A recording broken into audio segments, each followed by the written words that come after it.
জয়তু শ্রী শ্রী বড়মা। বড়মার চরণে আমার শত কোটি প্রণাম। আজ শ্রাবণ পরিক্রমার তৃতীয় দিনে শ্রী শ্রী বড়মাকে নিয়ে কিছু বলার জন্য আদেশ পেয়েছি।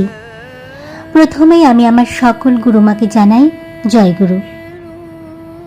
আমি যখন শ্রী শ্রী ঠাকুরের দীক্ষা গ্রহণ করি তখন আমার বয়স মাত্র 12 বছর। তখন দেখতাম বাড়িতে প্রায় সৎসঙ্গ হতো এবং বাড়ির গুরুজন সহ অন্যান্য অনেক গুরু ভাই এবং মায়েরা আসতেন আমাদের বাড়িতে। যখন আমার গুরুজন বা অন্যান্যরা ঠাকুরের ব্যাপারে, মায়ের ব্যাপারে অনেক কিছু আলোচনা করতেন, তখন মন দিয়ে শুনতাম। আর ওনাদের মুখ থেকেই শোনার যেটুকু জ্ঞান অর্জন করতে পেরেছি সেটুকুই আজ আমি আপনাদের সাথে তুলে ধরছি। এ ব্যাপারে যদি কোনো ভুল ত্রুটি হয়ে থাকে আমায় ক্ষমা করবেন। আজ আমি শ্রী শ্রী বড়মার জীবনী সম্পর্কে একটু আলোচনা করব। পরমারাধ্যা জগজ্জননী শ্রী শ্রী বড়মায়ের শুভ জন্ম মাস পবিত্র শ্রাবণ মাসের পূর্ণ লগ্নে বিনম্র শ্রদ্ধাঞ্জলি সহ আভূমি লুণ্ঠিত ভক্তিপূর্ণ প্রণাম জানাই তব রাতুল রাঙা চরণে। পরম পুরুষ যখন মানব দেহে আবির্ভূত হন জগতের বুকে, তখন তার লীলার সঙ্গিনী পরমা প্রকৃতিও নেমে আসেন এই ধরণীতে তার ইচ্ছাকে সার্থক রূপায়ণে সহায়তা করতে। যুগে যুগে যুগ অবতারগণের দিব্য জীবন লীলার মধ্যে এ সত্য বারবার ধরা পড়েছে। যুগপুরুষোত্তম পরম প্রেমময় শ্রী শ্রী ঠাকুর অনুকূল চন্দ্রের লীলা সঙ্গিনী ষোড়শীবালা দেবীও এর ব্যতিক্রম ছিলেন না।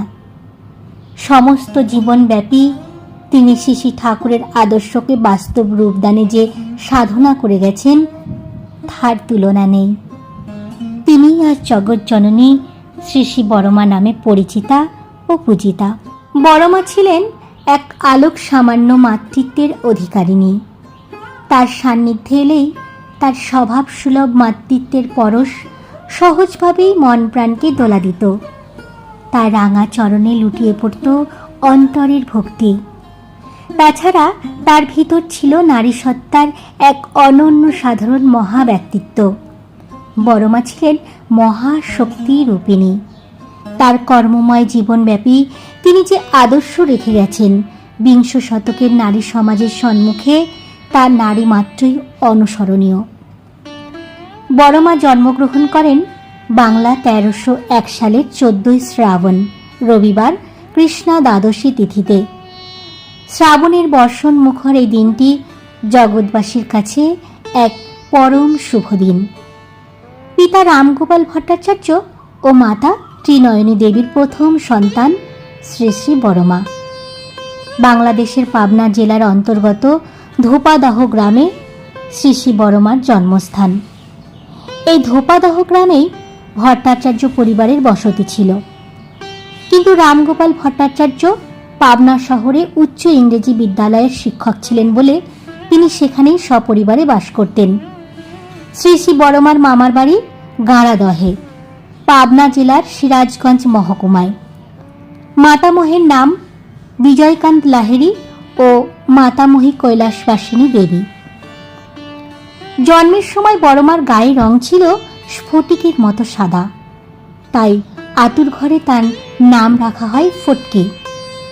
শৈশবে তাকে এই নামেই ডাকা হতো, কিন্তু তার সর্বপরিচিত নাম ষোড়শী বালা দেবী। বড়মার শৈশবকাল কাটে তার মামার বাড়িতে। মামা শীতলাকান্ত লাহিড়ী ছিলেন নিঃসন্তান, তাই শিশু কন্যাটিকে নিয়ে মামা মামি দিদিমার স্নেহ যত্ন ও আদর আহ্লাদের সীমা ছিল না। দিদিমার কাছে তিনি শিশু বয়সেই নিখুঁতভাবে শিব গড়তে ও শিব পূজা করতে শিখে নিয়েছিলেন। দিদিমাকে পুজোর কাজে সাহায্য করতেন, লেখাপড়া করতেন আর সঙ্গিনীদের সাথে হেসে খেলে অপার আনন্দে দিন কাটাতেন। এদিকে ত্রিনয়নী দেবী যখন কন্যাকে নিজের কাছে আনতে চাইলেন তখন বড়মা মায়ের কাছে চলে এলেন। পেছনে পড়ে রইল মামার বাড়ি আর খেলার সাথীরা। পিতার কাছে পাঠ শিক্ষা ও মাতার কাছে সংসারের কাজ দুই চলতে লাগলো ষোড়শীবালার জীবনে। কন্যার স্মৃতিশক্তি ও মেধা দেখে পিতা মুগ্ধ হন, আর সংসারের গুছানো কাজ দেখে মাতা অবাক হন। তারপর একদিন বালিকা ষোড়শীবালা বালক অনুকূল চন্দ্রের সাথে পরিণয় সূত্রে আবদ্ধ হন। বিরাট মহোৎসব ও মহা ধুমধামের মাধ্যমে এই বিবাহ অনুষ্ঠিত হয় 1311 সালের 27শে শ্রাবণ সোমবার। তখন বড় মা সবে মাত্র 11 বছরের পদার্পণ করেছেন। বিয়ের পর এই বালিকা বধূ শ্বশুর বাড়ির বড় বউ হয়ে সংসারের সকল দায় দায়িত্ব নিয়ে চলতে শুরু করলেন। তার এই চলার গতি ছিল নিরলস কর্ম নৈপুণ্য চলমান। স্বামীকে খুশি করার প্রয়াসে তার সমস্ত সংসার কর্মে আনন্দের ঝর্ণাধারা বয়ে চলত। ক্রমে সন্তান সন্ততি আত্মীয় স্বজন নিয়ে তার বিরাট সংসার গড়ে উঠল।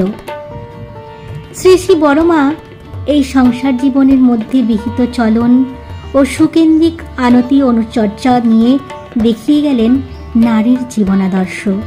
একায়নী গতিশীলতার মধ্যে সুকেন্দ্রিক সুপ্রযোজন ব্যতি রেখে নারীর জীবন সার্থক হয় না, নারীর ব্যক্তি স্বাতন্ত্র্য প্রতিষ্ঠিত হয় না। শ্রী শ্রী বড়মার জীবন সাধনার ফলশ্রুতি স্বরূপ আমরা পরম পূজ্যপাদ শ্রী শ্রী বরদাকে পেয়েছি, যাকে শ্রী শ্রী ঠাকুর তার উত্তর সাধক মনোনীত করে সকল দায়িত্বভার অর্পণ করে গেছেন। শ্রী শ্রী বড়মার জীবন সাধন ছিল শ্রী শ্রী ঠাকুরের সেবা পূজা ও তাকে উপলব্ধি করা। তাকে খুশি ও তৃপ্ত রাখাই ছিল তার জীবনের লক্ষ্য। ঠাকুর সম্বন্ধে তার ছিল গভীর উপলব্ধি।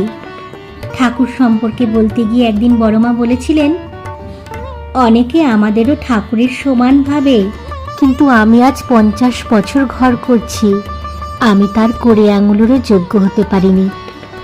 বড়মা বলতেন, ঠাকুরকে উপলব্ধি করাই হলো জীবনের চরম সাধনা। তাই পার্থিব কিছু চাওয়া ছিল না তার জীবনে। সংসার জীবনেও চরম আধ্যাত্মিকতার যোগসূত্র ছিল তার জীবনে। এই আদর্শই তিনি দেখিয়ে গেছেন আমাদের। শ্রী শ্রী বড়মার জীবনে শ্রী শ্রী ঠাকুরের কাছে কিছু চাওয়া পাওয়ার প্রশ্ন ছিল না, কিন্তু ঠাকুর বড়মাকে সর্বদা পরিপূর্ণ করে রেখেছেন। শ্রী শ্রী ঠাকুরের জন্য কেউ কোনো জিনিস নিয়ে এলেই তিনি বলতেন, বড় বউকে দেগা। একই কথার পুনরাবৃত্তি তিনি সারা জীবন করে গেছেন, কোনো দিন এর ব্যতিক্রম হয়নি। এমনকি যখন বড়মা অসুস্থ তখনও শ্রী শ্রী ঠাকুর শ্রী শ্রী বড়মাকে জগতের শ্রেষ্ঠ আসন দিয়ে বলেছেন, তুমি জগৎ জননী, তুমি এদের দেখো। শ্রী শ্রী ঠাকুরের স্নান, খাওয়া, শোয়া, এমনকি বাইরে গিয়ে বসা সব ব্যাপারে বড়মাকে জিজ্ঞেস করতেন, বড় বউ শোবো, বড় বউ বাইরে যাব। এগুলি ঠাকুরের সহজ অভ্যাসের মতোই মনে হতো। এমন মধুময় দাম্পত্য জীবনের সম্পর্ক কোথাও দেখিনি। শ্রী শ্রী ঠাকুরের প্রতি বড়মার ছিল বৃত্তিভেদী টান, যার ফলে তিনি ছিলেন সহজ সন্ন্যাসিনী।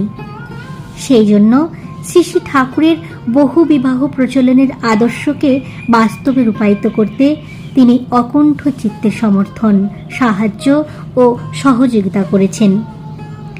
এদিক থেকে বিচার করলে স্বামীর প্রতি যে স্বর্গীয় প্রেমের আদর্শ তিনি রেখে গেছেন, জগতের ইতিহাসে এর তুলনা কোথায়?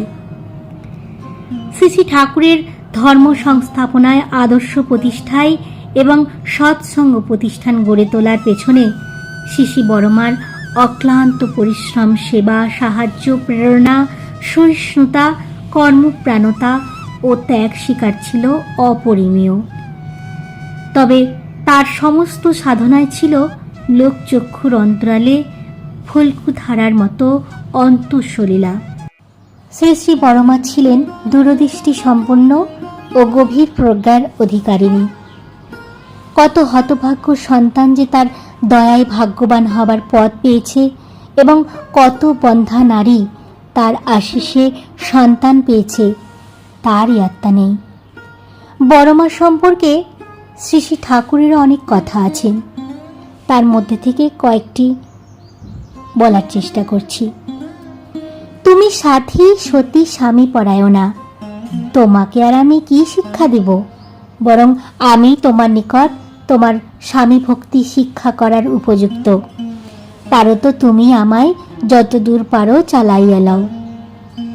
যে নারী স্বামীকে সাক্ষাৎ দেবতা জানিয়া স্বামী সেবা দেব সেবা মনে করিয়া স্বামীর সুখে সুখিনী স্বামীর দুঃখে দুঃখিনী হয়, যে রমণী স্বামী ভিন্ন আর কিছুই জানে না, এমন দেবীর নিকট আমার অনেক শিক্ষার আছে।